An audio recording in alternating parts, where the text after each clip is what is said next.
problem with. I promise you that shit. Listen to the words. Garbage, a joke, clown acts, pisses me off. No, come find me. No, come find me. Listen to the words. Garbage, a joke, clown acts, pisses me off. I ain't a hard guy to find. I promise you that shit.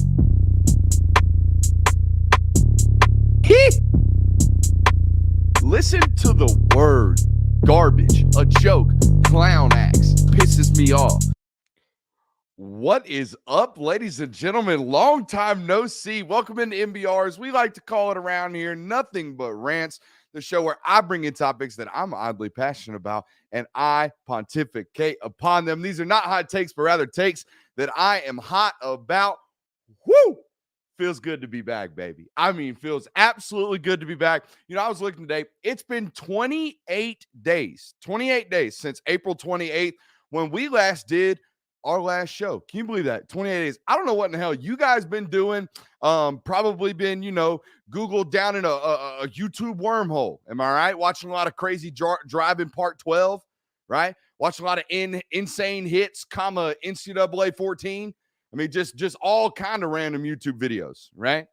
I'm sure that's what you guys been doing. Nah, you probably been off watching Josh Pate while I've been gone. That's okay. I don't blame you. That Pate guy's all right.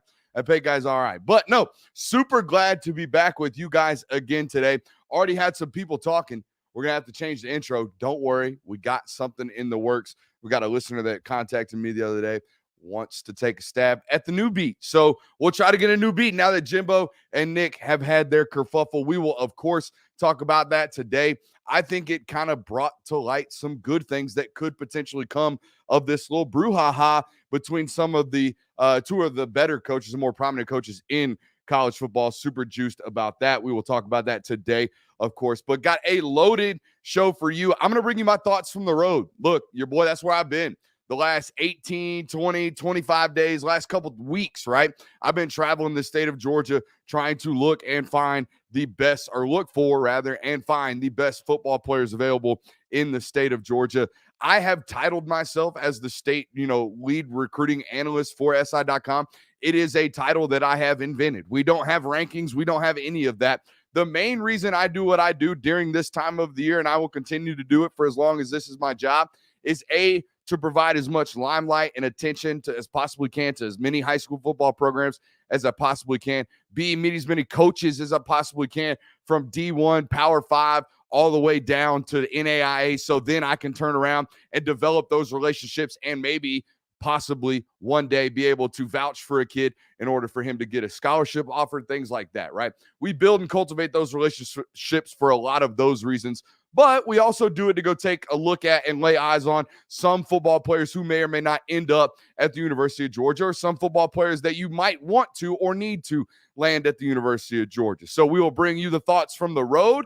Again, I wasn't just slacking. We covered about 3,500 miles over this fine state of Georgia. So we will bring you that. But we will open our show today with how Kirby Smart is putting on a full court press for the second year in a row in the month of June. And we're going to talk about how we've kind of had a change, or we are watching and witnessing a change in the recruiting calendar in college football. And it's something you need to be paying attention to and alert and aware of. That's what we got going today. And that's where we will start. But first, I got to tell you, did you know, I don't know if y'all knew this, but did you know that Gramco.com is actually veteran owned and UGA supported? That's right. Our very own keynote sponsor here on the Film Guy Network is a bunch of American defending, dog loving, CBD and THC producing good old folks over there at the Gramco.com. And if you use promo code Brooks25 today, you will get 25% off over there. They got the good stuff, man. Been hot and heavy on the gummies, especially on the road. Can't sleep very well in hotels. I don't know about you guys. I've never been able to really knock out hard and heavy on a hotel road trip, just out of my own comfort zone and out of my own element. So, things like the CBD gummies and the THC, or rather the Delta 8 gummies, rather, over there at the Gramco.com. Promo code Brooks25 will help you out in those types of situations. But like I was telling you, let's talk a little bit about this recruiting calendar, man. These things have changed. If you're looking right now on the screen, you'll see this edit right here, man, that our edit team, our graphics team, shouts out Doghouse Central on Instagram. Our edits team put together for us today. There's 20 names on here. We're missing 5 that I've confirmed afterwards. Patreon.com will get those additional 5 names that are not on here. So we're talking about 25 guys, close to it, that will be on official visits, and some big names there, right? First weekend of June, that's now what is going to be year-in, perennial, year in, year out. I guarantee you the first weekend of June will be their heavy hitters. They will try to get as many big names as they possibly can in that recruitment weekend. Remember last year, if you guys recall, Gunnar Stockton, Oscar Delp, Kojo Antwi, Deniwan Morissette, Branson Robinson, Addison Nichols, Denai Dennis Sutton, Alu Ba, all those guys were on campus the first weekend of June, most of which for their official visits. So you're going to see this moving forward. I mean, you got some massive names in there. Arch Manning, Pierce Berlin already a commit, CJ Allen, the linebacker down there out of Lamar County, Caleb Downs, the number 1 player in the state of Georgia, Jalen Hell, wide receiver out of Florida, Justice Haynes, obviously the running back legacy, Veron Haynes' son, out of formerly Blessed Trinity, now at Buford. Chris Peel, the corner that's just popped onto the radar out of South Carolina. He will be on an official visit. Look out for that name. And Raylan Wilson, the current, I believe, Michigan commit, linebacker there. So it's a big weekend right there to start in the month of June. And again, it matches up the same timeline that Georgia had last summer. So as the month of June approaches, and I just showed you, I've been able to confirm north of 25 guys, almost nearly 25 guys that have official visits just in the month of June. And that's not to include all the guys that they've been hosting on official visits previously, like Justin Rhett, who just committed out of the state of Arizona, out there at Bishop Gorman, as well as guys like Jaden Wayne, who has just been on his official visit this past weekend. So there are a bunch of names that have already been on campus and will be on campus this summer, particularly this June. So you might be sitting at home and you're like, well, why in the hell is Georgia dumping like 90% of their official visits clips during the summer? There's no games going on. There's really nothing going on. Most students are at home or just hanging out, right? Why would you do such thing? And what's the purpose behind it, right? Why are we doing this 2 years in a row? I could kind of understand last summer. Most fans would probably sit there and say something along those lines. Hey, because COVID, visits opened up for the first time in 18 months. Kirby went ham. They had like 550 kids on campus the first 7 days of the June visiting window when they first opened up. You understand that, right? There's like this long hiatus of not being able to be on campus. So the first time you're allowed, you go crazy, right? Well, we see them kind of double down on a very similar approach this summer, and it's kind of easy and obvious to kind of point out as to why they're doing such a thing, right? Why they're dumping the clip, if you will, in the summer. It's pretty obvious, right? If you pay attention to recruiting, 85 to 90% of the upcoming high school class is likely to be an early enrollee. They will not only sign on early National Signing Day, but they have the ability to or are on track to graduate early and be enrolled by January of their quote unquote senior spring, right? And enroll at whatever university they signed with, right? So all these kids have now progressed their timetable up 6 months, and ultimately it's going to kick yours up forward, right? Was talking to a couple people about this today and was like, what's going on here? Why are we starting the clock earlier outside of just the decisions are moving up and the recruiting calendar is moved up because of early enrollees and the ability to do so? Hell, we got guys like Marcus Washington Jr. jumping full classes to get into Georgia a full year early, right? So I got kind of 2 responses, right? Number one was the most important, in my opinion, and something that I hadn't really heard of or thought to take into consideration, which is in-season official visits, though they provide in-game atmospheres, right? Though they provide game day atmospheres and in-season types of atmospheres and things like that.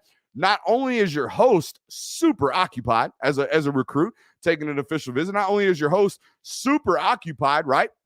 Because he's in season. Obviously, the coaches that are recruiting you are super occupied in season, right? They got a game on their hands. They got a task at hand outside of trying to land you as a recruit, during game week, right? So that's kind of an advantage of doing it in the summer. You can make your sole focus landing that football player because all you really got to do is make sure guys are going to summer weights and finishing your preseason eval, right? You can't really be involved in off-season workouts anyways as a coaching staff. So what else are you going to do? You're going to host a boatload of recruits and try to get some of them to commit during the summer, or at least getting a good foot in the door before the season starts, right?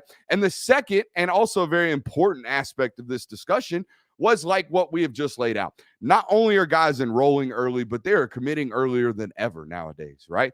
They are committing earlier than ever. Most of these guys will make their decisions prior to their senior year or very, very early on throughout their senior year process. Georgia has, depending on where you look, if you look on patreon.com, as we told you this morning, Georgia has 7 commits in the class of 2023. And if you're looking, you're like, no, they have 8. Go patreon.com/Brooks Austin. You'll find out why.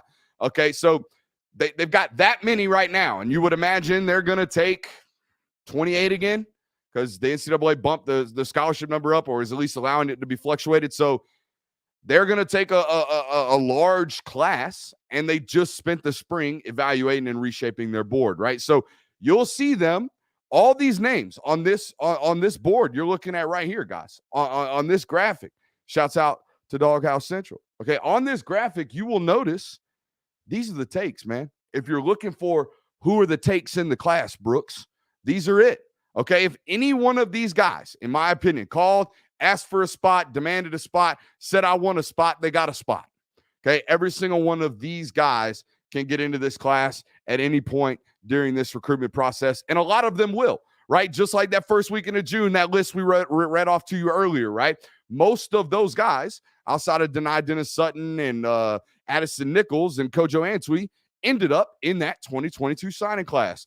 They will do a very, very solid job here, I would imagine, in the first weekend of June. But it makes sense to make some adjustments as the college football calendar continues to adjust on you as a coach, right? The college football calendar keeps getting pushed forward, so your official visits keep getting pushed forward.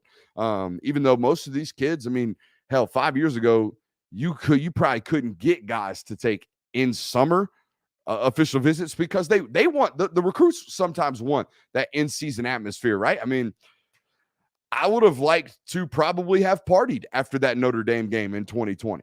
I'm not saying high school kids party on official visits. I'm not. Why would you ever do that? That's not allowed. You can't be doing that, right? Why would you ever allow high school kids to party? You probably shouldn't. But I'm just saying it'd probably be cool, right? It'd probably be cool to be in downtown Athens not drinking after they beat Notre Dame in 2019, right? It would probably have been a good time, I would imagine. So those types of atmospheres 3 or 4 years ago, they were must have, right? That was one of the biggest recruiting weekends Georgia had. It was no different than Arkansas last year. Arkansas last fall was a big official visits weekend. Nothing like this.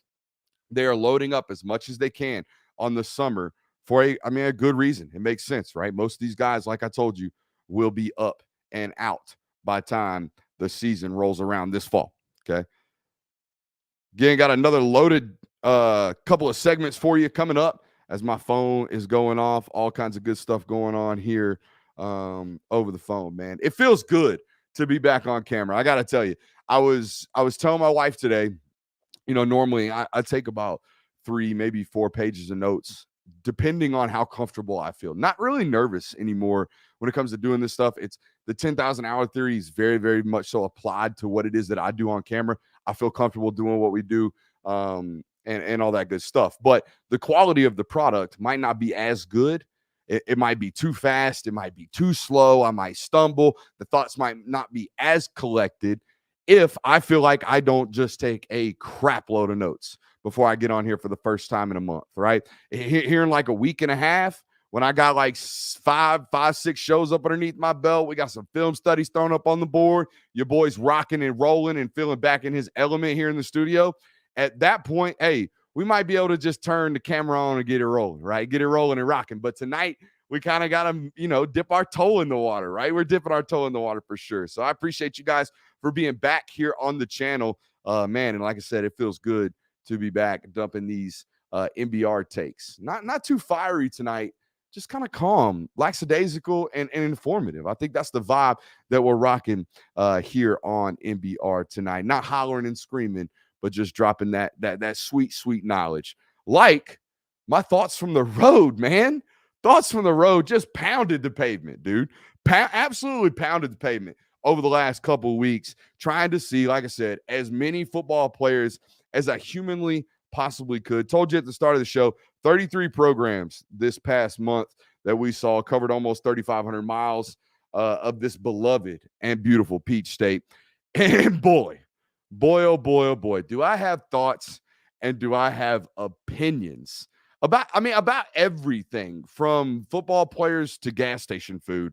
So we'll start in the obvious place, which is, of course, gas station food. Let me tell you something. Look, no one works harder in the gym to look fat on camera than your boy. Nobody works harder in the gym to look fatter on camera than this guy right here, okay? Before our little, hiatus all across the state of Georgia, I think I spent like 6 weeks in the gym, probably five days a week, really getting after it. You can holler at the self-care chat over there in Discord to find it. I mean, just absolutely grinding for a solid 6 weeks to very, and I mean very little results, okay? Nothing on the scale, very little in the mirror, just was getting nothing from it. It was just pounding away every single day, getting after it. Well, let me tell you something right now. I spent 7 days traveling around middle and South Georgia, stopping at practices here and there, stopping at schools here and there, and sweating. And I mean sweating in that mosquito-riddled, swamp-ass-filled air, just eating whatever I could grab from the local gas stations around the way, right? I mean, just a beef jerky stick here, some almonds here, right? Some maybe some candy at the end of the day if my blood sugar felt low, right? If I felt like I was about to pass out. Like all the gas station food you could possibly imagine. I just got real southern there. But I'm here to tell you, guys, look, I'm no dietitian, okay? I'm no dietitian. I think that should be stated on the front end here. But if your days, and I mean the rest of your days consisted of nothing but gas station beef jerky, okay, and sugar-free Red Bull, your ass gonna lose some weight. I'm gonna tell you right now. I came back from 7 days in South Georgia in that swamp ass, eating nothing but beef jerky and Red Bull, lost 10 pounds. Now, I felt like a bloated, like, carcass on the side of the road, like just straight up roadkill, just inflammation everywhere. I felt like absolute hell, but I lost weight. So, I mean, process over results. I mean, we can call it what we want, but thoughts from the road, number one, I'm going to tell you right now, gas station food, not to be overlooked, okay? Not to be overlooked right there. I'm telling you. Okay. All right, let's actually talk some football players. I know that's what you really want. Let's talk a little bit about this class of 2023. I'm going to give you thoughts from the road in classes and in bunches right here, starting with the class of 2023. Andre Laflamme, I'm telling you right now, whatever works is amen to that, brother. Amen to that, brother. We are jacked and juicy off of nothing but gas station beef jerky, okay? I'm telling you. Jack Links, okay? The long sticks, the beef sticks. Hey, read the macros on them jokers, okay? It's like eating protein powder, but it tastes kind of good and rubbery and makes your jaw work, right? Jawline's not looking bad. Again, I'm telling you, I'm just saying. Beef jerky, sugar-free Red Bull. Don't eat nothing else for like 6 days. Come tell me what the scale says, and then you can tell me how bad you feel. But, whatever works, right? Process over results. Results over process, rather. Let's talk about this 2023 class. I think the player that I saw this week, or this month rather, that I think made the biggest jump, right? I think I wrote in the title of the article that we wrote about him was like, when did this happen? When the hell did this happen? Which is the exact kind of feeling and moment I had seeing Lawson Lucky for the first time in like 8 months. Guy's been running track and he had a little bit of hammy tightness or whatever, but dude looks like an absolute phenom. Okay. An absolute phenom. And this was a guy who I'm not going to say was like, okay, every tight end commit can't be Oscar Delp. Every tight end commit can't be Brock Bowers. Every tight end commit can't be Darnell Washington. So when I first scouted Lawson Lucky, I thought he was going to be more Eli Wolf, Brett Seether than the rest of these guys, right? Than the guys that walk in and like, hey, that guy should have won the Mackey Award as a freshman, Brock Bowers. or, oh my God, who's that number 4 dude as a freshman in the JV, or not in the JV, but in the inter squad spring game? Who's that guy out there running around? I didn't know if Lawson Lucky was going to be that. Thought he was going to be maybe one of the other. Was still really, really good college football player. I was wrong. Flat wrong. Flat out wrong. Okay. I go up to Norcross High School. I'm expecting to potentially see, Georgia. Obviously, it's a commit. You normally would see some type of coaching presence somewhere. Of course, I see Todd Harley over there. And then all of a sudden, that Alabama cursive starts walking down that road, right? Joe Cox from Alabama starts walking down that road. John David Baker from Ole Miss starts walking down that road. Okay. Next thing you know, there's 3 or 4 SEC coaches and some big ones, right? And some big ones at this high school scrimmage. And they're all recruiting Lawson Lucky. Okay. And the kind of the vibe that I got was there's some sharks swimming in this water.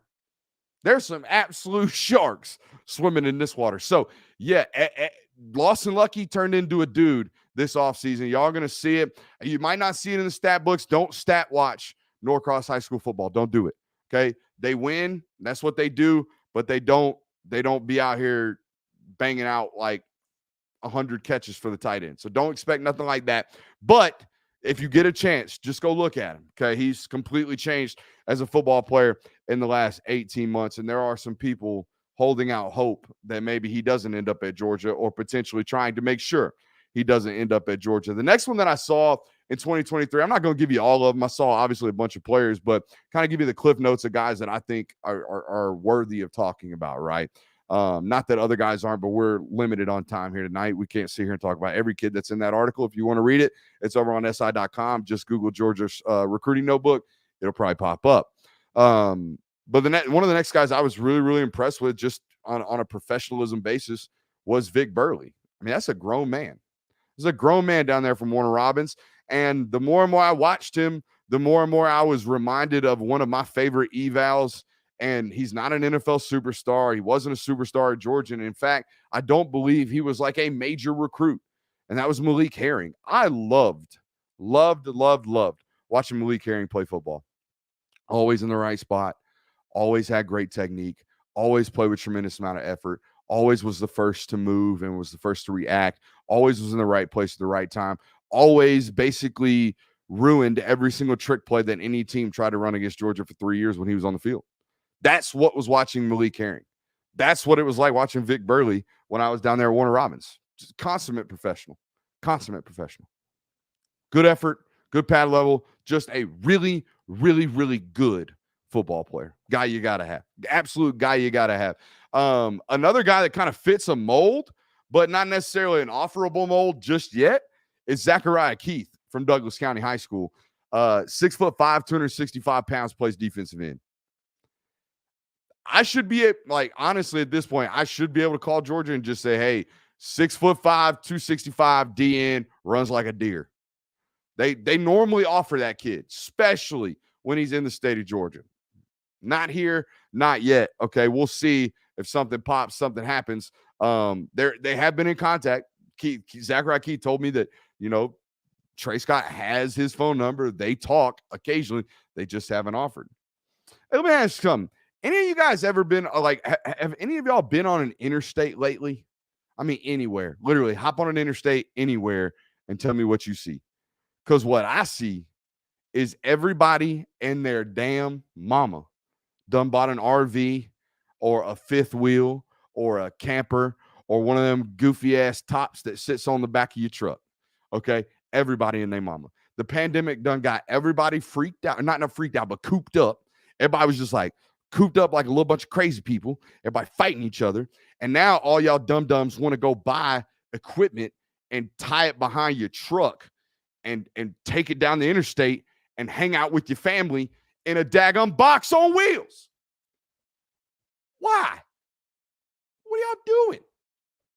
Everybody. RVs, fifth wheels, campers, all over the damn place.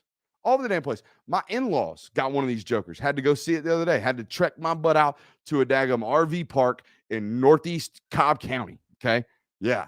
All right. So go over there And we just hanging out. I'm like, hey, how much it costs for y'all to rent and like stay here? They're like $40 a night. $40 a night to hook up some tubes to suck your poop out of the RV. Y'all, man, y'all getting hustled. Y'all getting hustled out here, all to get trapped up into a box. Where did the rants come from? This is just thoughts from the road. The rants come from the road. This is a rant from a man who has been sitting on I-75 southeast of McDonough, north of Macon for daggum 7 weeks, it feels like. I felt like I was trapped in that little zone of this crap storm called Georgia's interstate systems for like 4 weeks. And all I saw was RVs. That's all I saw. RVs, fifth wheels, campers, all y'all. Fugazi. Just goofy. Absolute goofy. Anyways, how about that 2024 class that I saw on my trip all around Georgia? Okay. Another guy been talking about it. I know I don't control the board at the University of Georgia, but I know what good football players look like. I think we've passed that check on this channel quite a bit here. Okay. Quite a bit. Aaron Nolan. Why is Aaron Nolan from Langston Hughes not a guy on Georgia's 2024 board? Dylan Raiola just popped a commitment to Ohio State. Okay. He gone. Number one QB on the board in 2024. Then there's some Jaden Davis love. I get that. Jaden Davis is a great football player from South Carolina. Love him. Where is the Aaron Nolan love? I don't know. Smoothest stroke you'll find from a lefty. Quick, efficient, got all kind of SEC offers. If you don't end up offering him, and I'm not saying you got to sign him, but I'm going to say if you don't offer him, guess what? This kid is going to play in the SEC. I'm putting money on it right now. This kid will end up in the SEC, and he's going to shove it. I mean, shove it, because he's a baller. Talk to any coach that played Aaron Nolan last year as a sophomore. They will tell you, best quarterback I played all year.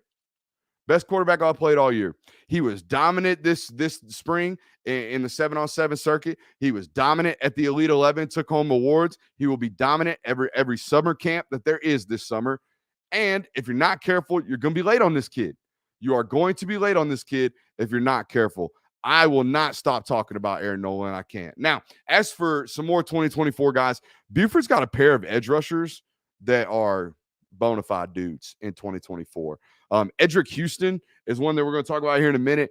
Georgia fans might already be well accustomed to a guy by the name of King Joseph Edwards, who's an edge over there. He's going to be really, really special. Really, really special. I probably took 3 minutes worth of footage of him, sent it to about every SEC coach I know, and every single one of them was just like, my God. The kid's got twitch. He's got bend. He's got birth. I mean, all the things you want in a 6'5", 240-pound frame can flat out go. Now, as far as Edric Houston goes, I'll be honest with you. This is why it's important to this is why I love doing what I do in terms of being able to track the progression of the athlete throughout his high school and college career. Edric Houston last year, I hope if he's watching this, he's probably going to get mad at me saying this. When I saw him last year, he's wearing 31.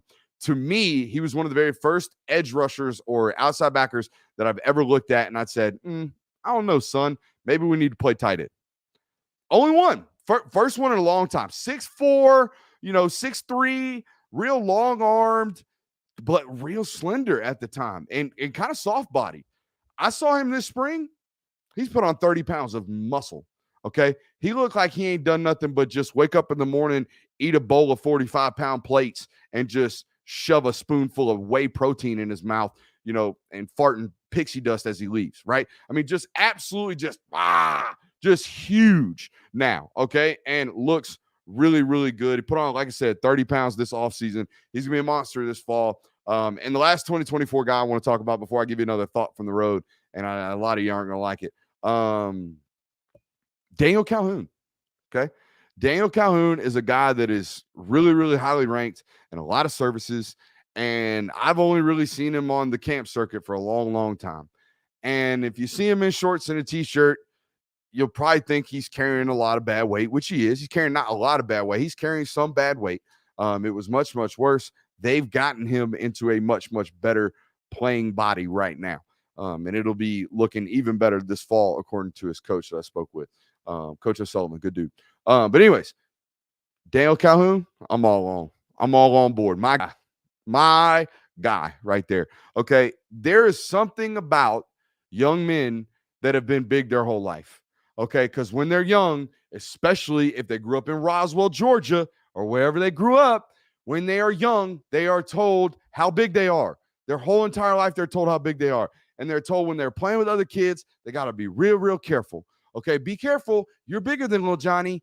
Be careful, Daniel. You're bigger. Be careful. Be careful. Be careful. Right? And then they become 14, 15-year-old kids who got offers from the University of Georgia to play offensive line, and no longer people do they want them to be careful, right? They want them to be violent and physical, and they want them to finish, and they want them to downright damn near hurt people, right? That's a hard transition to make. Daniel's made it. Daniel has absolutely made that transition in the last, I don't know, probably calendar year, and he flat out murders people now. If you go watch Centennial practice, or better yet, if you go watch them play this fall, you will see Daniel Calhoun out there looking like the blind side, out there taking kids to the bus because they was talking trash. Like it's some Michael Orr type blindside movie stuff every time. Now when I go out there and watch him practice, so I am all over the Daniel Calhoun hype. I am buying it. I am buying the stock and Daniel Calhoun. Now, however, I don't know. I know we got a lot of folks from the state of Georgia here, and you might now be accustomed to these new things called Buc-ee's gas stations that are apparently around the state. I think there's 2 or 3 of them in the state. I don't know. I don't have the location maps pinged on my maps or nothing like that. But I'll tell you a little something about these Buc-ee's places, okay? All the rave in the world. All the rave. Everybody tell you, ooh, got to stop by Buc-ee's, South 475 down there, near Warner Robins. We got a Buc-ee's. Overrated. Absolutely overrated. This is a big gas station. It's a big gas station. People talk about get the cinnamon covered almonds. Yeah, y'all out here hyping a big ass gas station over some almonds? Get out of here. Buc-ee's straight up overrated. I mean, wasn't like the gas was cheaper. The bathrooms wasn't that much cleaner. Right? I mean, I had a sausage on a stick. That was part of my only meats diet from the gas station. That's probably why I felt like a dead carcass, right? Yeah. It's just right? Just mid. The whole experience as a whole, from the beef on a stick to the cinnamon, the almond thingies, to, I mean, cute little mascot. My son loves the little stuffed animal Buc-ee that I bought for him. It's all cool and dandy, right? Cool little logo, all overrated. Overrated. I'll take my Loves. I'll take my Pilot. At least I know Loves got me sitting right there next to an Arby's or a Wendy's, or better yet, a Subway, right? At least we got something like that. I'm just a little bit, selling on this here Buc-ee stock. And I'm not trying to weave, why everybody else bobbing. I'm not trying to weave. I'm just saying, mid. Just mid. You know what I mean? Like right in the middle. Class of 2025, not mid. Class of 2025 in the state of Georgia, far from mid. Holy gas. I mean, absolute. I mean, Snoop would smoke this shit and say, damn, that's some good weed. Okay. Gas is the 2025 class. Okay. I think it's the deepest class the state of Georgia's had in quite a while. Probably the deepest class I've covered for sure. I think my first class was 2000, the Pickens class, right? That's 2019 was the first class I ever covered. Let me just rattle off some names for you that you need to know, right? Nikolai Brooks is listen to this, okay? These are rising sophomores. These are 14-year-old kids who just finished up their freshman year. Nikolai Brooks, a 2025 tackle from St. Francis, is 6'6", 350 pounds. 6'6", 350 pounds. He's 14, 15 years old, however old, and moves like a Sunday guy already. Again, when you see kids this big, this young, you have, I personally as a scout have a very large amount of concern for how they're going to develop as just movers, right? How they run, hell, how they walk. Okay, some of these big, real big, goofy kids, they walk like they big and goofy. Nikolai Brooks does not. Nikolai Brooks moves like a Sunday football player right now. I had one coach tell me, my God, coach, he's beautiful. He's beautiful. And that he is. Nikolai Brooks, again, out of St. Francis High School, a guy you need to know about. Jaden Perlott is a linebacker over there at Buford. I think he's going to be a top 3 linebacker in the country. Okay. Absolutely a stud and is going to be a freak over there at Buford. Ethan Barber, a tight end from Alpharetta. All these guys got Georgia offers already, by the way. Ethan Barber, a tight end here from Alpharetta, right up the road from me. Kind of a little sawed off, but we'll see how much taller he gets. Dad was an NFL guy, all that good stuff. So yeah, he's going to be an absolute dude.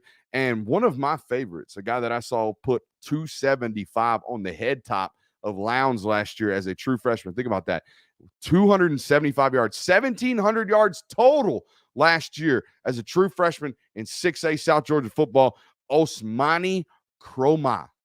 Let me tell you something about Osmani, okay? Absolute dude. Absolute dude. Think about that. Let that settle in. 14-year-old freshman last year, 1,700 yards in 6A football. Lee County High School, baby. Lee County's finest. Absolutely excited to watch that dude the next 2 years, 3 years of high school football. He's probably going to break every single rushing record that there is. It's insane. Absolutely insane how deep that 2025 class is in the state of Georgia. A super, super excited to cover that one moving forward. Another thought from the road for you. Man, you will mess around and find out how much low gas means when that gas light comes on, just how much you got left when you out there in South Georgia. I mean, dang. You can't find, I mean, we just absolutely just roasting Buc-ee's. But if I saw a Buc-ee somewhere out in South Georgia, man, I thought maybe I'd be hallucinating. Just, is that a Buc-ee's in the middle of that cotton field that I've just been driving by for the last 45 miles? No, it's not. There's not another gas station for the next 30 miles. You're going to have to walk. You're going to have to walk, or you're going to have to thumb somebody down or figure it out, because your butt's about to run out of gas for the second time here in South Georgia in the last couple weeks. My God, be careful, ladies and gentlemen, out there in South Georgia. I learned that. Didn't know that. No clue. Out there in the sticks, they don't sell gas apparently, but you can stop and get daggone boiled peanuts every friggin' quarter mile. Can't get gas. Absolutely cannot get gas. I pulled up at one of the gas stations. They had the old little ticker one, the one that like ticks, and then when it tings, all kind of crazy stuff going on in South Georgia with that gas, man. You got to be very, very careful. You will absolutely mess around and find out just how much low or gas lights on. Just exactly what that means. I have a 30-gallon tank in my truck, and I put 32 gallons in it at one little podunk gas station out in the middle of the sticks. I walked in there, a nice older gentleman, and I said, how much you need? I said, Bubba, his name might have been Bubba. I said, Bubba, I rolled in on fumes, dog. I rolled in on fumes, brother. He said, you want to fill it up? I said, yes, I do. And that was absolutely, I mean, it was Harrison Reno's monthly check, basically, that I put into that truck. All jokes aside. Anyways, let's start talking about this drama that we saw out here going on while I was parading around the state of Georgia, which, of course, is Nick Saban and Jimbo Fisher. Obviously, everybody's read plenty about it, listened to plenty about it. Everyone's giving you their thoughts and their opinions about all of that. And I'm going to give you some of mine. I know I'm a little delayed. I know I'm a little bit behind on these things. Obviously, been doing what we've been talking about for the last couple of hours here. Not last couple of hours, but last couple of weeks on my Twitter timeline and over on Dogs Daily with all the recruiting information. But buried in all this Saban and Jimbo Fisher drama, in my opinion, was a potential answer to this whole NIL controversy and this whole thing that's got everybody up in arms outside of pretty much Texas A&M, USC, Tennessee, and basically the schools and the teams that's out here doing the dirty and doing it big time. Not doing it dirty. They're all doing it above board, apparently, according to whatever. Okay, whatever. You know what I'm talking about. There's a whole bunch going on, and buried in all of this controversy or whatever between Saban and Fisher was a potential silver lining, a potential solving or an ability to solve this quote-unquote issue, right? Both Saban and Fisher agreed that, players should be getting paid. That's great. We got to have them. We're going to take them. We're going to pay them, right? That was kind of the sentiment from all these guys. I don't know how this one turned green on me. But anyways, that's what they all agreed upon, right? Two key notes, or one key note, rather. Players deserve to get paid. And a second one, that things need to be relegated, not regulated. Things need to be regulated, right? We need to have some type of system in place to make this type of, payment for players or, name, image, and likeness, or whatever you want to call it. It is pay for play. That's what it is. If you just read it for what it is payment to come to my school and play football at our school, right? That's exactly what it is. And that's all good. They come to an agreement. Hey, that's fine. Hey, pay for play, good. Good for football, good for young men, all good, right? We need some regulation. We need some type of governance around here or things are going to go crazy, right? They both agreed upon those two factors. And if we can come down to that, right? If we can come down to the agreement that A, it's great, kids getting paid, but B, hey, we got to have some speed limits out here on the interstate or else people are just going to be driving their car into a wall going a $1.80, right? We got to be very, very careful, right? Look, when NIL first came out, we were told what? This is a way for players to make money based off their market value outside of the affiliations with their university, right? Can't get paid directly from the school, can't get paid with anybody directly tied to the school, okay? And whatever, you can go make your market value, whatever your market value is. In other words, your performance and overall marketability was up for grabs for companies looking for spokespeople for their products, right? That's how we were sold about NIL. When NIL first came aboard, you and I probably thought, or at least I know I did, that across the board, what name, image, and likeness did was open up the opportunity for the local pizza joint to pay the local quarterback $15,000 a year, whatever it is, to, do a couple commercials on the local TV sponsorships, right? Get paid from the local car dealership to post on Instagram about whatever it is they do, right? But that's kind of not what's been going on, is it? That's not what we got. We didn't get fair market value. We didn't get a whole lot of the JT Daniels signing with Zaxby's, did we? We didn't get a whole lot of that, right? We got a whole lot of NIL deal from NIL collectives, right? We hear more about NIL collectives than we do about the local car dealership signing Jack Sawyer to a daggum truck signing, right? That's not what we hear about. We hear about NIL collectives, right? So what are those? What are those? We hear about NIL collectives signing football teams or football players rather to NIL deals, with local small businesses, right? We don't hear about local small businesses signing these guys. We hear about NIL collectives, which essentially at a lot of these schools are just shell corporations. They're just money in, money out, right? Which is fine if that's what it's going to be. If it's just going to be boosters pooling together as much money as they possibly can to give directly to players with no actual ties to their real marketability, right? Your third string safety who you just signed out of high school is not really worth $250,000 or whatever you're paying him for out of this collective.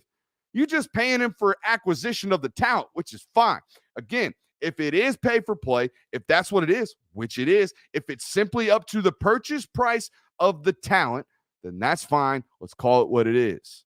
Okay, that's great in a sense. It really is. It's great for young men too, and young talented females as well out there with marketability, right? It is absolutely great. It means whatever you want your price point to be as an athlete right now, that's fine.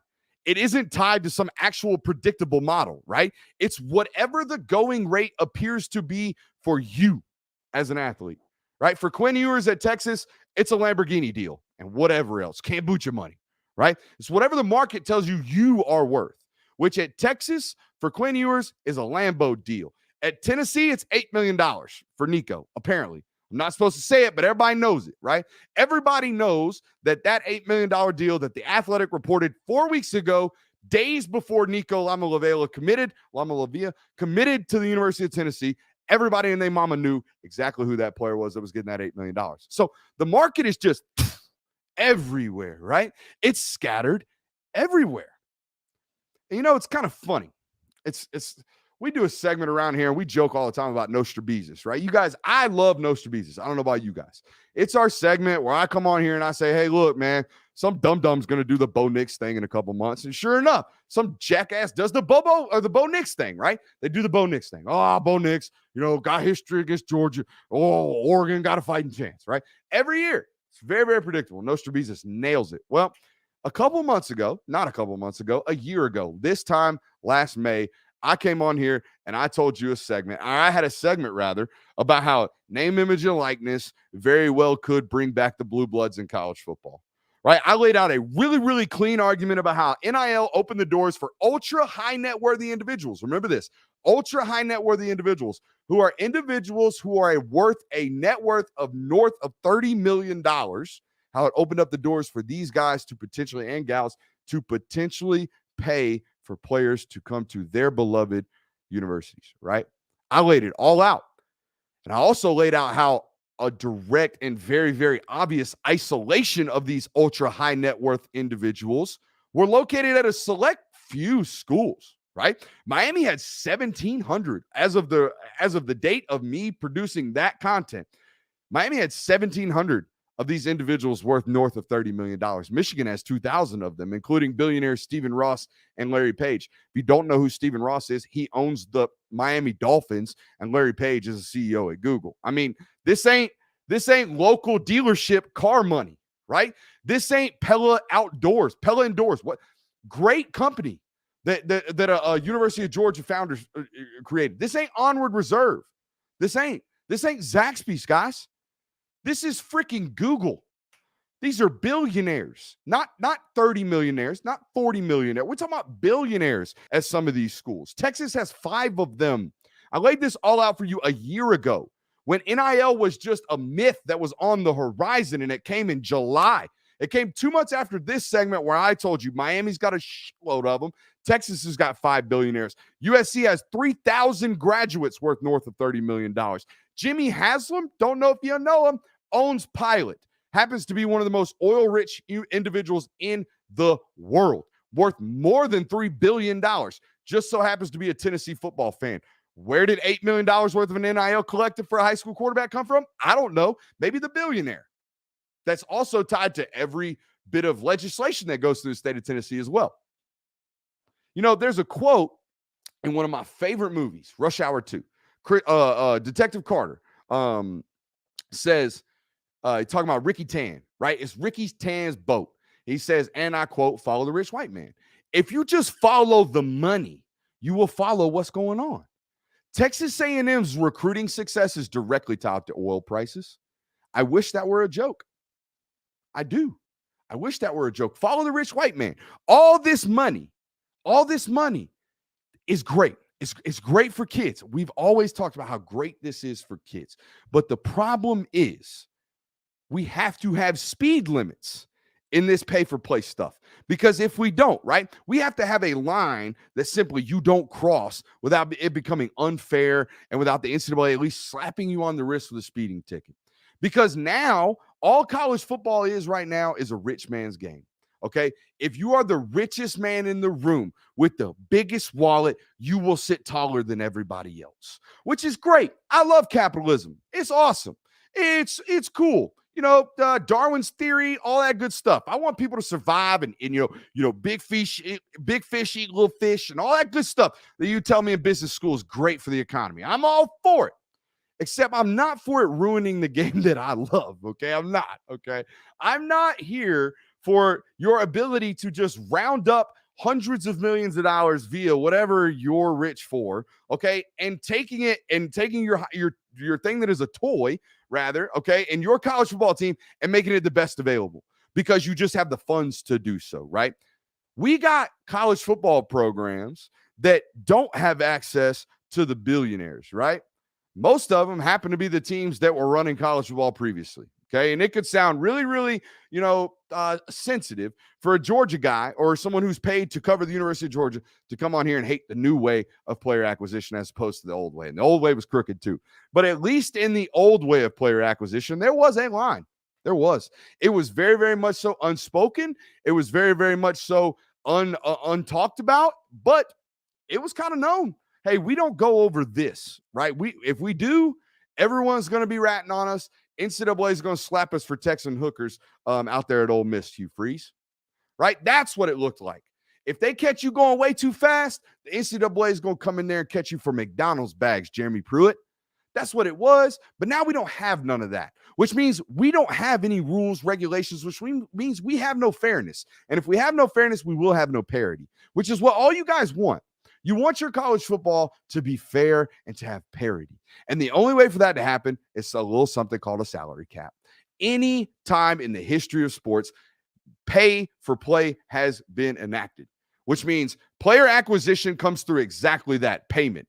I have purchased you to come play for my team. Sounds as bad as it sounds, right? But anytime that's happened, there comes governance. There comes, the salary caps, right? Oh, but it's so hard, man. It's so hard to do all that. No, it's not. It's not that hard to create a players union because I watched you do it. We've talked about this on this platform. A players union saved college football in 2020 during the pandemic. It's the only reason the Big Ten and the ACC didn't crap out, because guys like Justin Fields and Trevor Lawrence says, we're tired of this. This is our sport. We're going to do something about it. So they bonded together. They unionized, right? There is a way for all of this to happen. And there's a way for NIL to do what you want it to do, which is to level the playing field, right? To make it nice and fair. Okay. But it has to come with a salary cap. If you gave everybody an allotment, right? If you said in Power 5 football, you are allowed to pay your roster $8 million, right? You get X amount of dollars, or you get to pay whatever you want for your roster or for your coaching staff, and you get an $8.5 million salary cap. That's an average of $100,000 per player. However you allot that money is on you. It is on you to keep yourself under that $850,000 or $8.5 million limit, whatever it is. But there is a way to unionize this and to provide a sense of, regulation to it. Because if you're not, again, you're just going to allow the richest man in the room to buy everybody, which is fine. It just means everybody else better go get some rich folk. That's about it. And that's it for the show. Appreciate you guys for being here. Man, I got to put some AC up in this building. It's getting hot again. Y'all seeing me sweat on this here broadcast. We'll see y'all later.